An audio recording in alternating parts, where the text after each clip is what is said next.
Hello বন্ধুরা, কেমন আছো? আশা করি আমার বন্ধুরা ভালো আছে। আর আজকের আমি দুপুরের মেনুতে রান্না করছি করলা পাতার বড়া। এই যে করলা পাতার বড়া রান্না রেসিপিটা আমাদের বাড়িতে কম বেশি হয়েই থাকে, আমাদের খুবই পছন্দের একটা রেসিপি।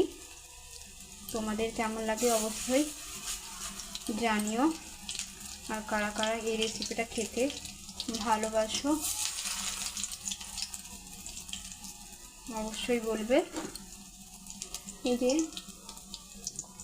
কড়াইতে তেল গরম করে একে একে বড়াগুলো ছেড়ে দিলাম।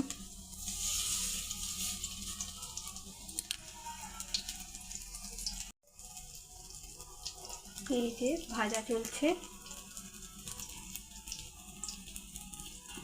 করলা পাতার বড়া রেডি। বন্ধুরা কে কে খাবে চলে এসো, তোমরা একবার ট্রাই করতে পারো বাড়িতে।